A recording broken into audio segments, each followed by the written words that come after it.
All right. So last few days ago, we got some good information, and we're going to continue on that path. All right. We'll continue on that path, and we're going to look at some text again and try to get more of an understanding about what the Creator of the heavens and the earth wants for us as His people. Let's see here. All right, so where we stopped, let me see. Yeah, where we stopped was we only got to, I think, we only made it through a couple of verses. We did go back and talk about why this song exists and whose song it really is. It's Yah's song, and it's a song of witness against us. And we found out that the heavens and the earth are, they're listening to all of our moves, and they watch us. And that we are directly connected with all that Yah has made. I said too that it's a great responsibility for us as His people. And this song was supposed to be rehearsed and memorized by the children of Israel, and for them to teach it to their children throughout the generations. You and I are those latter generations that are able to go back and read the information. And to see the song that was been lost to us and our ancestors. And so we're trying to make sense of it. The actual song itself, it's very poetic. It's a very poetic song. So it's not, I don't think it's one that only teaches us, because we can learn from songs, because that's why songs are given, so we can rehearse it, right, to find out how the Most High sees things, but also too, it's there for us to kind of get a glimpse about what Yah's intentions are, because He does have intentions. So Moshe said in verse number 2, and I'll just start at verse number 1 again, "Hear, O heavens, as I speak, and listen, earth, to the words of my mouth." Okay, so He's given the command to the heavens to listen. Okay, this is interesting. It's not to the children of Israel. Okay, He wants them just to hear it. I just need you to hear the testimony. I need you to hear the witness, because this song is going to testify against you. So I'm commanding the heavens as I speak, and I need to listen, earth, to the words of our mouth. And this is Moshe saying, he say, "May my teaching fall like rain, and may my speech condense like dew, and like light rain on the blades of grass, or showers on growing plants." Okay. So what we see here in this second verse here is that the intention of the song is not only to be a witness, but also too that we can learn something from Moshe. Okay. What he's asking is that his teachings, right, would fall like rain. And we know that rain, and he uses these ideas, this poetic language about rain and dew, and he also talks about showers, and he talks about placement. Where is it going to happen? It's going to fall like rain. Where? It's going to fall like rain or light rains on the blades of grass, okay, or the growing plants. So why is he asking about, or giving a command for the heavens to fall on grass or on plants?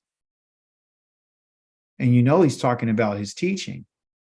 And we know that rain, I don't know if we do know, but let me tell you a little bit about rain. Okay. Let me just explain it to you. We've talked about in the past about rain sharing the same root as Torah. Okay. This comes from a root called Yara. Okay. The Yara is the rain, and the rain is what points you in a certain direction. Okay. So it's a pointer. The Torah is a pointer to point your head, or point you in a direction that you should go. The rain, when it comes down in a certain direction. So this rain that he's asking in these teachings, he's comparing them. Okay. It's interesting because he knows that they share the same root. They both mean literally the same thing, is to point in a direction. So the Torah itself is like rain. Moshe is not giving you his teachings.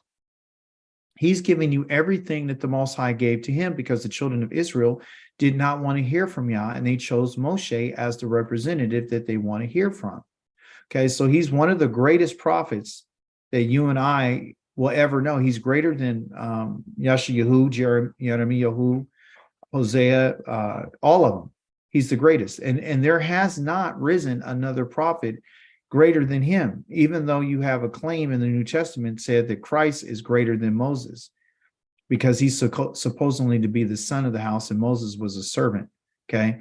Well, we understand that the Most High gave Moshe these words, and he says, I need you to tell it to the children of Israel.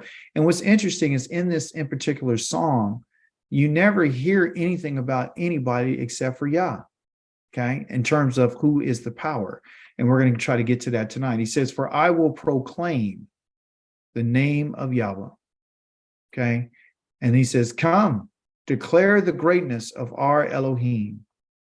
Okay, so you ask yourself the question, who is he talking to? Who is he saying, I will proclaim the name of Yahweh? Who's he proclaiming that to?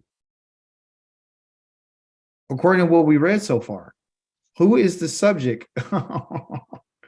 Who is the subject and who is the object, and where is this being directed towards? The heavens? Talking to the heavens. That's who he's talking to. I will proclaim the name of Yahweh. Okay. And there's a reason why he's making a proclamation about the name of Yah. I can't wait to get to it on the Shabbat. But the heavens is where he's telling us, because I'll give you just a little a taste. The Most High lifts up his hands to the heavens and declares that I am he, that I live. So this is why he's proclaiming this, and he's proclaiming the greatness of Yah, of our Elohim, to the heavens and the earth. And he's asking them, listen, to declare, listen, he's asking them to come. Declare the greatness of our Elohim. Again, this is a little scary, but he's asking the heavens and the earth to come and let them declare the greatness of our Elohim. Okay? Now, since he's declared Yah's name, he says that the rock, you're going to hear this a lot in this in particular Torah portion. This Torah portion is just about this chapter, chapter number 32. There's nowhere else to go. Matter of fact, in the Hebrew, when it talks about the Hebrew words, they use more, the words that are being used in this song are really, a lot of them are not used anywhere else in the Torah or the Tanakh or the prophets or the writings or nothing. They're only in this in particular song. Okay, they're only in this witness, which is interesting, only used that one time. So the rock, he says, his work is perfect. The rock is perfect. All his ways are, they say just here, but it means judgment. That's all Yah's words, and every one of his ways is judgment. And it declares that he's a trustworthy Elohim who does no wrong, and he is righteous. He's Zedek and he's Yashar. And it's only the righteous and the ones who live uprightly are the ones who can walk on Yah's paths, which we're going to talk about a little bit more on Shabbat. He says he is not corrupt. He's not corrupt. The corruption is not in Yah. It's not in the rock. The defect is in his children. Okay. And he then begins to tell the heavens and the earth about the children of the Most High. Okay. So he's saying, listen, when everything happens, right? He's literally telling the heavens and earth, when everything happens, I want you to remember that this rock is perfect. He's testifying and proclaiming who Yah is to the heavens. So therefore, he's giving a testimony about the corruption and the defects is not in Yah, it's not in Yah's work, it's not in the things that Yah has made, it's not in his salvation, it's in his children. That's where it's at. Okay. And so when he's making this declaration, he's letting it be known that, look, it's because of these people. Yah's children are a crooked and a perverted generation. This word about crooked and perverted, you guys, have to do with something that's really twisted. They're twisted. They're torturous. They're meaning they're not straight. You can't, the way that our minds have been twisted and been perverted. It's like how we look at things have been something that is against nature. Okay. It's against nature. But again, everything that we've done up to this point has been twisted. Okay. And this is the reason why Yah says that he wants to make us righteous and he wants to make us straight like him, so we can get out of this condition. Okay. And then he addresses the people and he says, you foolish people, so lacking in wisdom, is this how you repay Yahweh? Is this how your children repay you after all the work that you've done in their lives? Everything you've invested in them, all the training that you gave them and everything. If we're Yah's children, that means that he birthed us. It means that he has made himself responsible for us. He says he is your father. You see, who has made you his. And so he's not pointing out to one individual that's like this. He's talking about us as a people. Now, you can look in the day that we live in right now, and what do you see with our people? Are our people foolish and they're lacking in wisdom? Yes. Yes. Our people are so dumb and so stupid that they don't ask any questions, which has to do with wisdom. They don't understand. Listen, they're so lacking in wisdom that they don't understand that Yah is our Father who made you his. Okay. It was he who formed and prepared you. Yah is the one who's established us as a people. Okay. And then he goes on to talk about how he's asking us to remember how the old days, right? Remember how the old days work and think of the years through all the ages. Ask your father and he will tell you, and your leaders too, they will inform you. Well, some of us, we didn't have the fathers that were going to tell us about the Most High. They abandoned the Most High. We don't have the elders and the leaders to go to inform us. But the individuals that he's talking to right now, for them to rehearse this, he's having them to regurgitate this all the time so they can constantly think about what their beginnings were and where they are and what their end is going to be. And so he says, when Elyon, meaning the Most High, the highest, had gave each nation his heritage, he divided the human race. And he assigned the boundaries to the peoples according to Israel's population. Okay? According to Israel's population. According to the number counting of Israel. But Yahweh's share was his own people. Yaakov, his allotted heritage, meaning his portion. So when Yah made humanity, and he divided up the human race, because that's what he has done. He said, you know what? Out of everybody that I've chosen, I want to choose the family of Israel. Jacob was in Yah's mind before he even created anything.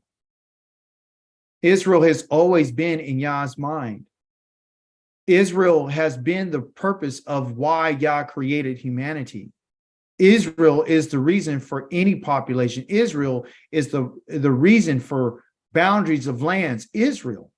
So when he talks about these boundaries of the peoples, he's saying that he was thinking about Israel as a people and how he needed to separate these people from his people, that you and I would dwell with him and by ourselves.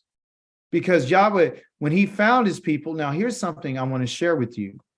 This right here, the translation about when he found his people, is going to say all these things that he did. Let's just read it right quick. It says, well, Yahweh's share was his own people. He said, verse number 10, he found his people in a desert country, in a howling, wasted wilderness. He protected him and cared for him, past tense, guarded him like the pupil of his eye, like an eagle that stirs up her nest and hovers over her young, spreads out her wings and takes them and carries them as she flies. Okay. That's something in the past. Okay. Which there's a problem. Remember, my wife brought this out to me about when we're reading the text, you got to understand the people that wrote this in English, they don't really understand what Yah is talking about.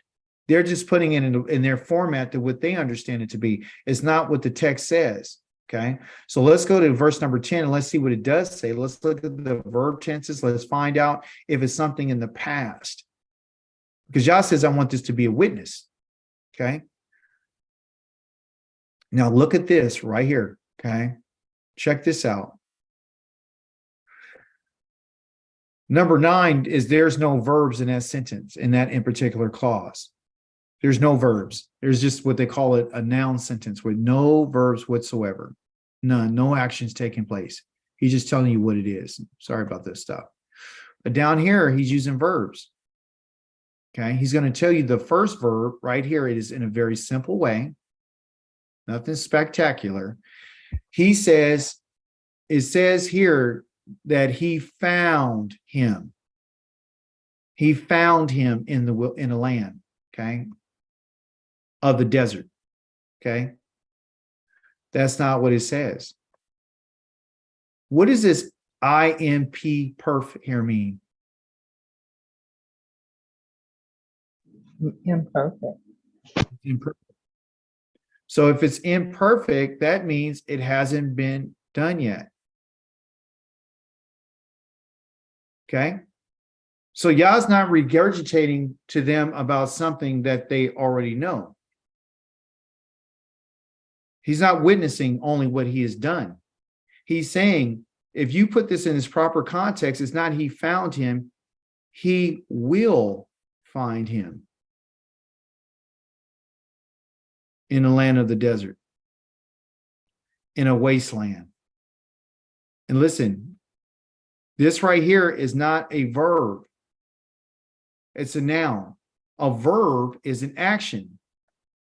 But the way that we read it, it sounded like Israel was out in the wilderness going, oh. Didn't it sound like that when we read it? That he was howling in the wilderness? See? So English can mess you up. So it says that this noun right here is a howling wilderness, meaning there's nothing there. This is what this wilderness is, okay? A wilderness of howling. Not Israel's howling, but what's in the wilderness itself howls. But he says he will find him. Check this out. And then he says, encircled, past tense. He encircled him. Not according to the text. It's a verb in a PL stem. It's an imperfect. This means he will. Okay. And he's going to do it with a force. Okay. So he will find him and then he will forcefully encircle him to go all the way around him. Okay. And then he says, and it said past tense, he instructed him. Not true. Not true. He will instruct him. Okay. Who? The people. Jacob. Okay. Then he says he kept him. Past tense. No, it's imperfect. He will. The he right here is the yod that you see on the beginning of each one of these verbs. That's why you know that it's not done yet, because it wouldn't be in front of the verb. You see, and it's not a consecutive. I mean, it hasn't changed its tense. Okay, because there's no wa in front of it, which is a whole nother story that we'll get into later. Because a wa can be used to change the tense from a past tense to a future tense. Okay, but there's no was there. So we're being misled. This is what Yah is telling them that he's going to do. These are the things that he's going to do. He's going to find him. He will find him. He will encircle him, and he will instruct him, and he will keep him. Like, not the apple. It's not the apple. It's literally the pupil of his eye. So does Yah have an eye? Yah made the eye. He understands what a pupil is. How important is the pupil to someone? Has Yah been guarding Israel as the pupil of his eye while we're in exile? Has Israel been protected?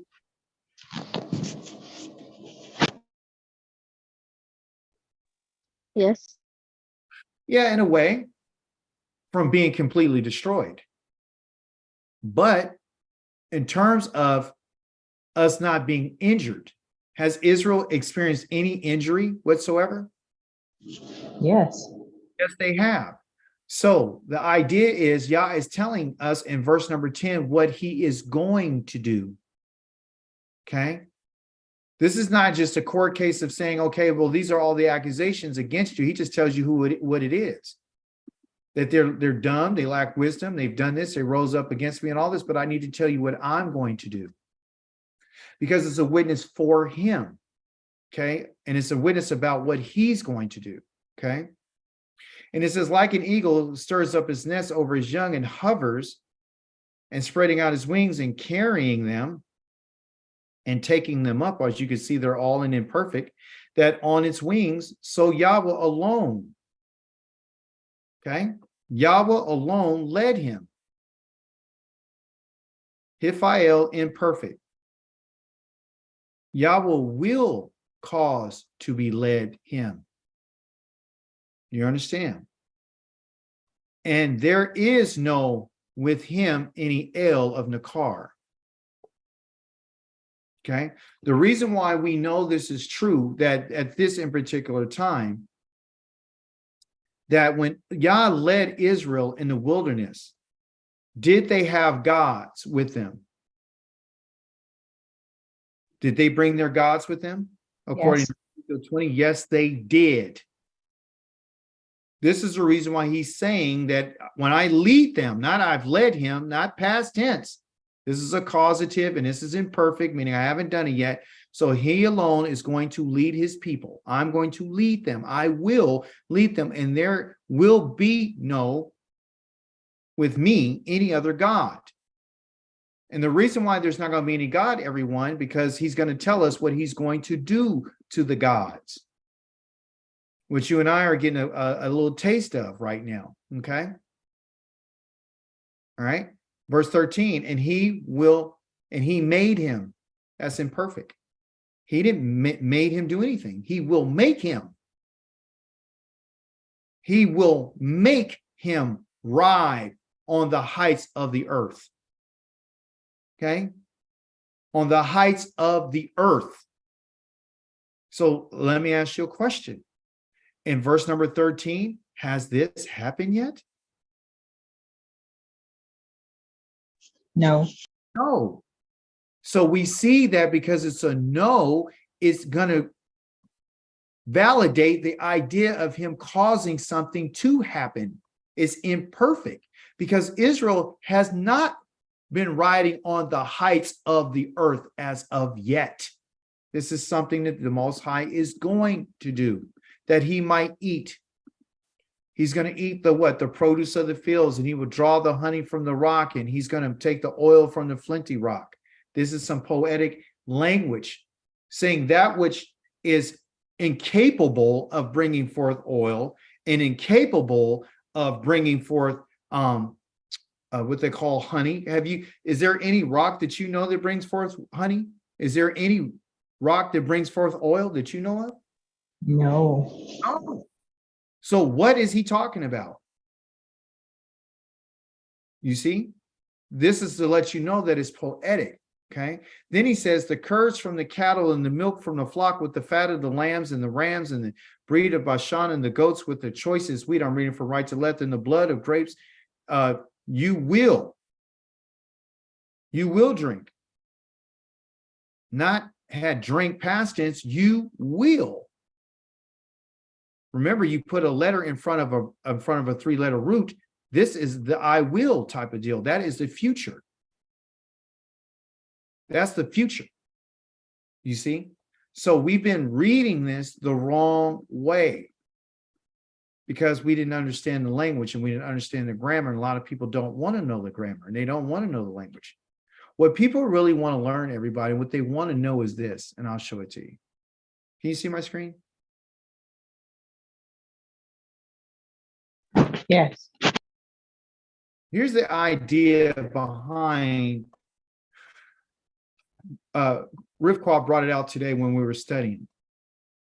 She said, this is the reason why the Greeks, I call it freaks, the Greeks, this is the reason why the Greeks, this is what they do.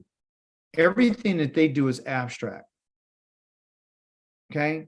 And so by definition, it's existing in a thought or an idea, or as an idea, but not having a physical or concrete existence. So what they're doing is they're making things up.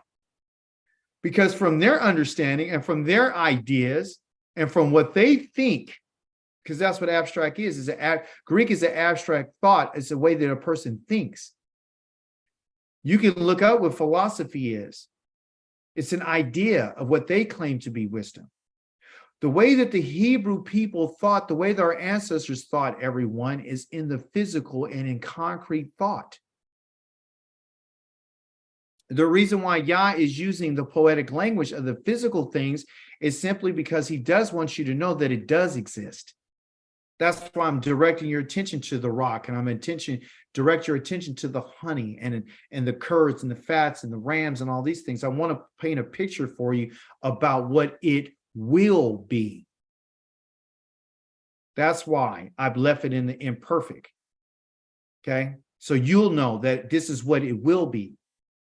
I want you to know through this song what my intentions are for you.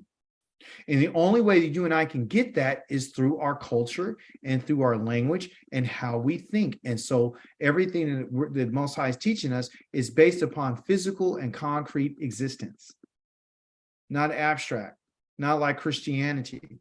Okay. Going back to our study, it says that Yeshurun. Does anyone know what Yeshurun means? You guys ever study this out? Isn't it another name for Yerushalayim?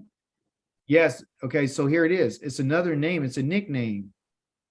And it's not for Yerushalayim. It's actually for Yisrael. This is our nickname. Okay? That's a nickname. And what this nickname means, okay?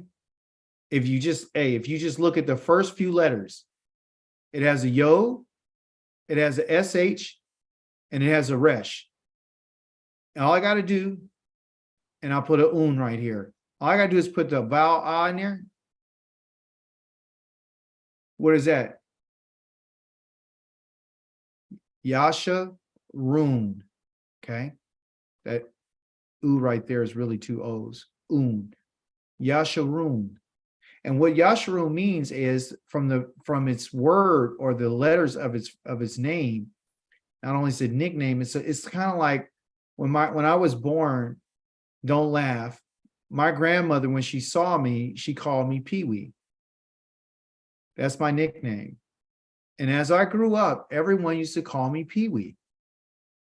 You know, even today, I have uncles and aunts, and everyone still knows me as Pee Wee. I'm like 50-some years old, and they still call me Pee Wee. And they said, "Oh, I hope you don't mind." I said, "I don't mind." Right? So my grandmother named me this because of what I look like and how I was really little and all this sort of stuff. Okay, so it's a nickname, but it's actually a term of what? Endearment.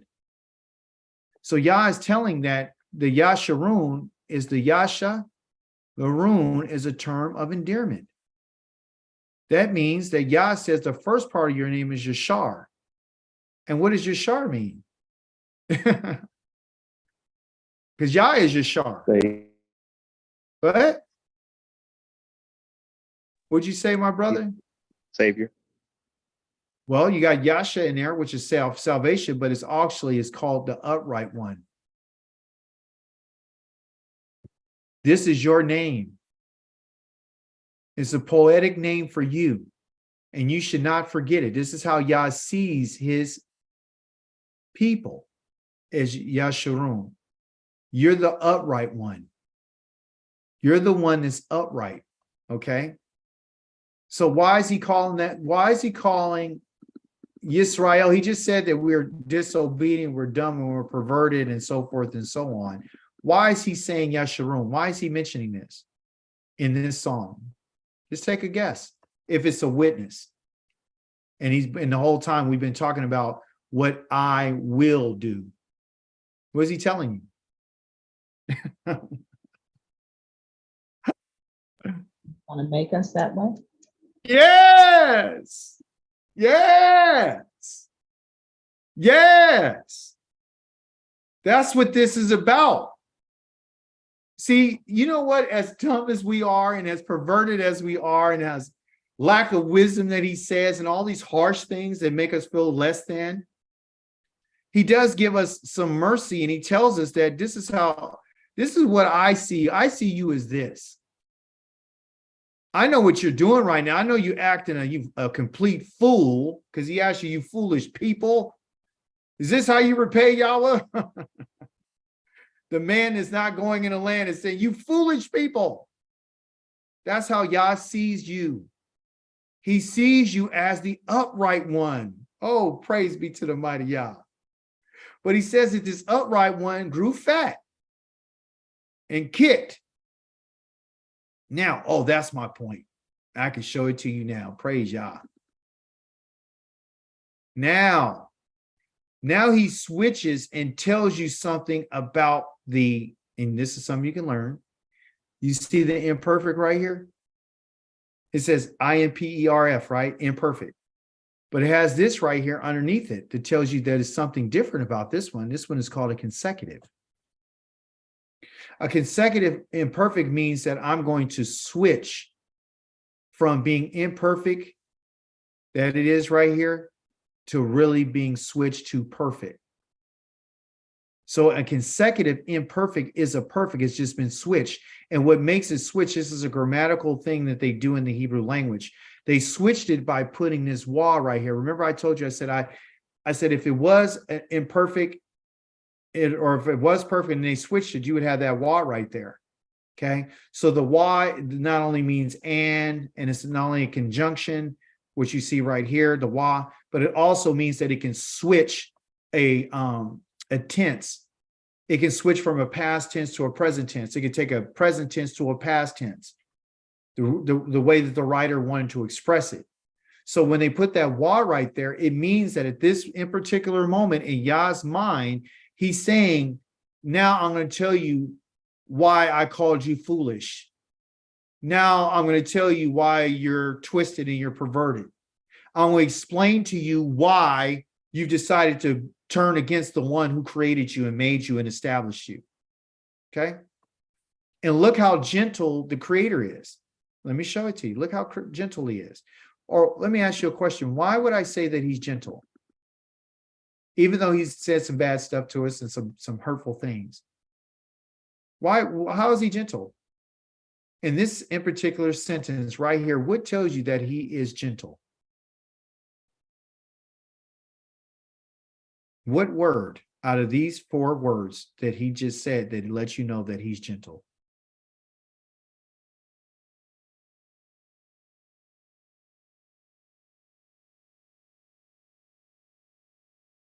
Is it this one? Is it this one? Is it this one? Is it about you kicking? Is it you fat? Was he calls you a fatty? What is it? Is this one? In the midst of Yah calling the heavens and the earth to witness against, in the midst of telling us that we've made some major mistakes and saying who we are and that we have this this defect in us, he gives us a term of endearment to show you that I'm saying this to you, but this is how I see you. You know, I really love you. And I just want you to know where you went wrong. Yes, Sharon. You see, he could have called us the house of Israel. He could have called us Jacob. He could have called us you rebel. He could have called us everything, but he didn't. He said, yes, Sharon. Okay. So he tells yes, Sharon, what we have done. Okay. He calls us by the name that he gives only to us, not to anybody else. He says that you grew fat and you kicked, and you grew fat and you got real thick. Okay. You became obese and you forsook the Elohim who made you. He's appealing to us now as this one who calls us Yashar. He's saying that we've abandoned him and the one who made him. Yah has made us Yesharum. And he said that, and not only did we forsake him, not only did we leave him and forsook him, but also too, we treated him as nothing. That's what we did. The rock of our salvation. When he became the rock of our salvation, somebody tell me the event that Yah saved Israel. What event? Was it bringing them out of Mitzrayim? Was it the Was it what was it? What event that Yah became the salvation for Israel? It's in a song.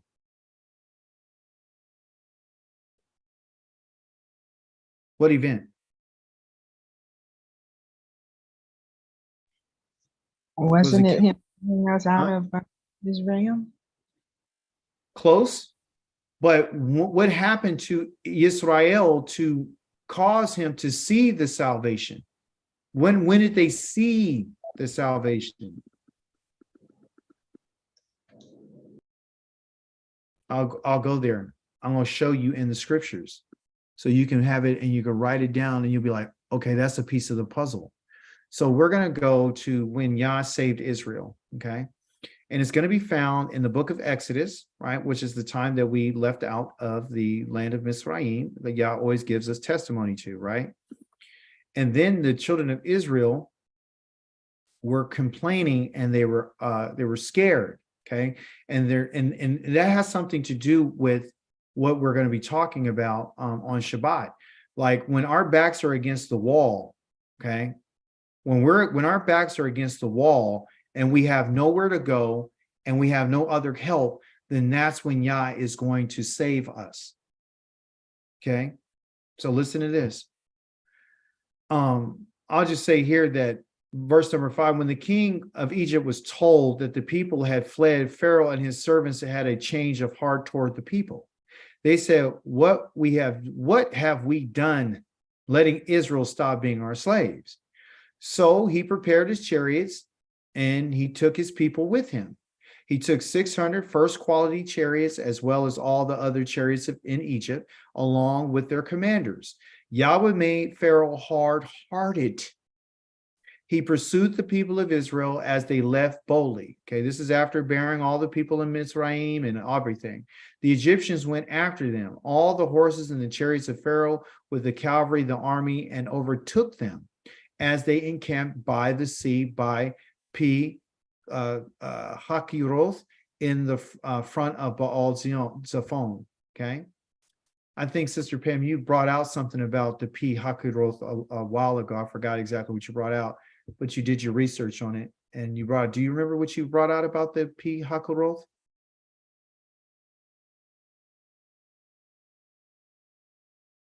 I think it had something to do with the mouth of a god or something, like to be swallowed up or something. At any rate, verse number 10 says, as Pharaoh approached, the people of Israel looked up and saw the Egyptians right there coming after them. In great fear, the people of Israel cried out to Yahweh. Okay. So look at the backdrop on this. They're being overpowered. They're being approached. They're being overtaken. Okay. So that's what Yah wants you to know. This is the reason why he keeps directing us back towards Mizraim, so you can remember what happened, because he wants you to remember what salvation looks like. Now, when somebody come and say they died on a cross and an innocent person would shed their blood, and he said, eat this is my body and drink my blood. That's not salvation for us. Okay. And as Pharaoh approached, the people of Israel looked up and saw the Egyptians right there coming after them. Okay. And he said to Moshe, okay, let me see. And he cried out to Yahweh and said to Moshe, who? The people. Was it because there weren't enough graves in Egypt that you brought us out to die in the desert? Why have you done this to us, bringing us out of Egypt? So again, is that talking about salvation? Are they saved yet? No. No. So being brought out of a land doesn't mean that you're saved. Not from your enemies. You just walked out. But your enemies are still in pursuit of you. This is why I've been trying to tell our people they got to stop saying that they're saved, because you're not saved. And I'm going to share something with you in the next few moments to validate what I'm saying. Okay? Because I understand the game now. It says, didn't we tell you in Egypt to let us alone and we'll just go on being slaves for the Egyptians? It would be better for us to be the Egyptian slaves than to die in the desert. They're still on that. Okay? So Moshe answered the people, stop being so fearful, remain steady, and you will see how Yahweh is going to save you. Okay? This is not for their writing. The book of Exodus is not written for the individuals that he brought out of the land of Mizraim. This is not written for the Christians. This is not written for the Muslims. This is not written for the disobedient. This is written for the Yashar. This is written for the people who are going to see how Yahweh is going to save you. He said he will do it today. Today you have seen the Egyptians, but you will never see them again. This is the salvation. If you look in Hebrew, it talks about Yasha, to be delivered, to be rescued from your enemies. That's what salvation is. Okay? Now, I'm going to take you to a place that you and I generally don't go anymore. But I want to give you some type of ammunition when somebody tells you that they're saved. Okay? And I want you to bring them here. And I want you to show them this. Okay? I want you to show them the book of 1 Corinthians chapter number 15.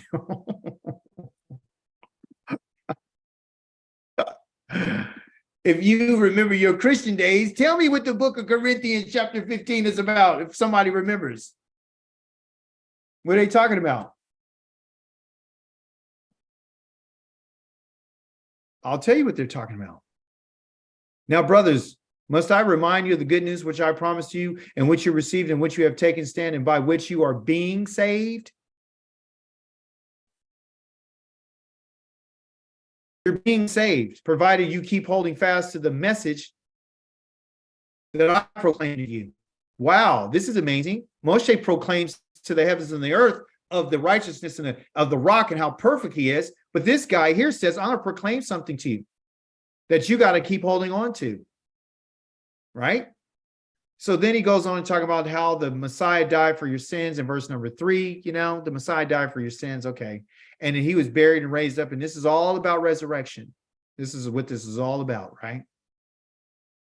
Let me show you something where it talks about how there are, or more or less what is the truth about your resurrection that they're promising people. Okay. It's a long chapter. Okay. But let me see, where is it at? Okay. For material can decay. Let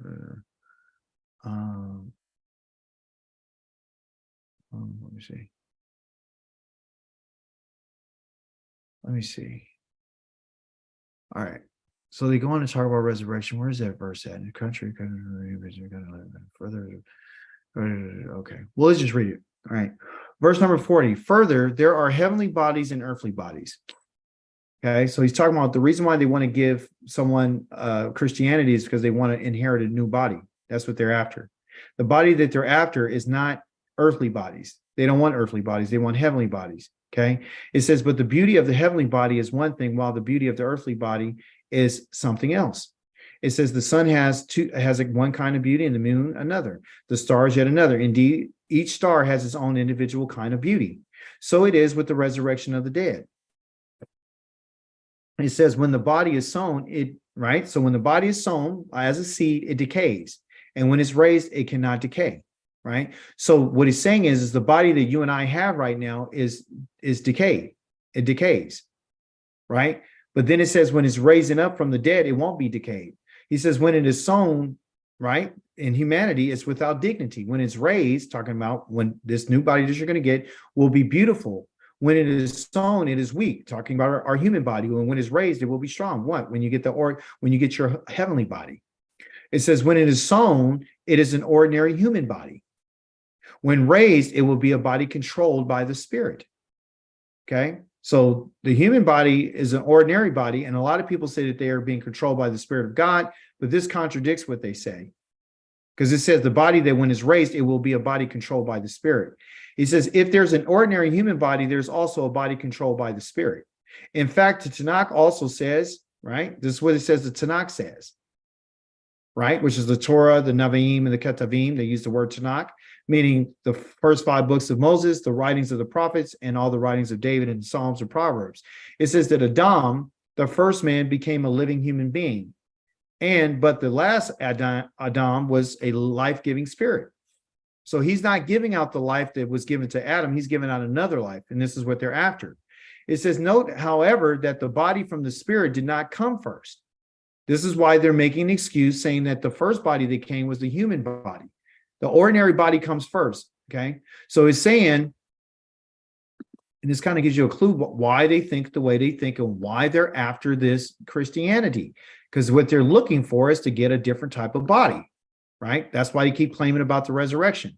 It says, no, however, that the body from the spirit did not come first, but the ordinary human one. That's the first one that came. So they're saying when Adam came first and then the second one comes. So just like Adam came first and the ordinary human body, the one from the spirit is going to come afterwards.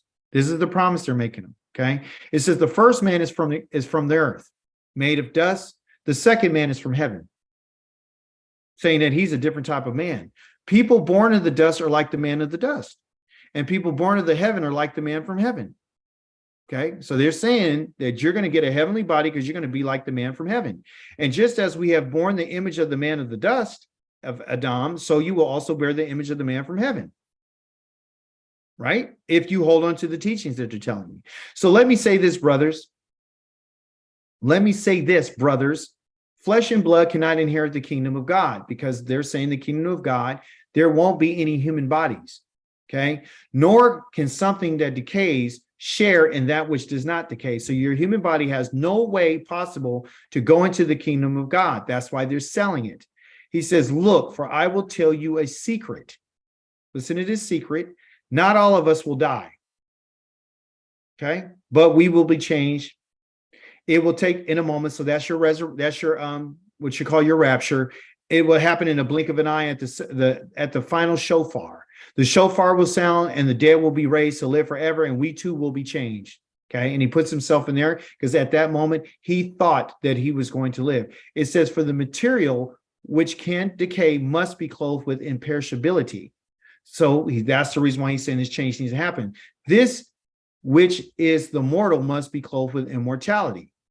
When what decays puts on imperishability and what is mortal puts on immortality, then the passage in the Tanakh will be filled. Death is swallowed up in victory, right? And death, where is your victory? Oh, death, where is your sting? The sting of death is sin, okay? Listen what it says. The sting of death is sin. And sin draws its power from what? Listen what this guy said. He says sin draws its power from the Torah. Meaning that the Torah is what causes a person to sin, because that's where the sin gets its power from, going contrary to the Most High's instructions. He says, but thanks be to God who gives us victory through our Lord, the Yeshua, the Messiah. So you got the picture now? Okay. So that's what he's saying, but that's not really the part that I wanted to show you. Let me find it. That was good to find out. Let me say, the intended for the kind of deceit, the righteous, there's people. I wanted to show you that Christ did not, he did not, oh, here it is. Okay, here it is. Oh, yeah. Okay, start right here in verse number 21. It says, since death came through a man, because that's what he's saying, it came through Adam, right? Like when you die, also the resurrection of the dead has come through a man. So this is where you're going to get your resurrection, is from this other man. You got death from Adam, but you're going to get resurrection from Christ. Check this out. For just as in connection with Adam, all die, all humans, right? So in connection with the Messiah, all will be made alive. But in each in his own order, which before we got to, we talked about, how that's going to happen. It says the Messiah is the first fruits. And when those who belong to the Messiah at the time of his coming. So he's saying there's going to be an order who's going to raise first. The first person that rose was the Messiah. Just like Adam was the first human being, he's the one of the first fruits. He's going to be the first one. And he so-called apparently did. And he says, but at the time of his coming, others, those who belong to the Messiah, they're going to raise up afterwards. Okay. It says, then a culmination when he hands over the kingdom to God, the Father, after having put an end to every rulership, yes, every authority and power. Okay. It says, then, verse number 24, you see the semicolon after coming? Don't cut this off and put a period here. It's still the same part of the sentence. He's explaining what this part means. So what it's saying is Christ in each of his own order. Christ is first, and then those after the Messiah at the time of his coming, when he comes. Then the culmination. After Christ comes, he says, then when he hands over the kingdom to God the Father. So he hasn't handed the kingdom over to God yet. Okay. And after putting an end to every rulership, he hasn't put an end to every rulership on the earth. Yes, to every authority and power. So he has not taken over anything on the earth. Okay. Verse 25, for he has to rule until he puts all his enemies under his feet. He hasn't ruled anything. He was never a king. Some claim that he's ruling in the heavens, but you just saw here, or you can see that this is not going to happen. Then the culmination, when he comes, this is what's supposed to happen. Okay. Now here's the trippy part. The last enemy to be done away with will be death when he comes. See, for he will put everything in subjection under his feet. But when it says that everything has been subjected, obviously the word does not include God, who himself is himself the one subjecting everything to the Messiah. Okay. So now when everything has been subjected to the Son, then he will subject himself to God, and who subjected everything to him, so that God will be in everything. God may be everything in everyone. So this whole thing right here has not happened. So when you're talking to someone, you can make sure that they understand that Christ himself has not taken over death. He hasn't been able to take over death. If Christ was over death, then surely the resurrections and his coming would have happened at his coming. And that's why at the end of this in particular chapter, this person, Paul, says when this stuff happens, that's when it's going to say, death, where's your sting?